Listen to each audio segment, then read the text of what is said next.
yeah, that's the basic description for you. You've got your controls on the side, the three over here. That's your 3 burners, that's your regulator. There's 2 valves there to isolate. Then you've got your little purge unit there. If you open the burners, you'll see that automatically ignite.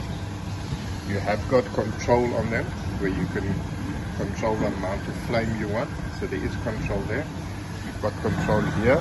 You've also got control with the purge. Switch it off. You just close the valves. You don't need to close these 3 valves. You can just switch it off once you've got it preset there. So switch it off, switch your bottle off, and there you go. The legs are removable and numbered, so you can just pull them out. The top has got locators on it, so it locates. And there's a grid in it as you want it. We've got a thermostat over there, a digital indicator which shows the temperature in the unit.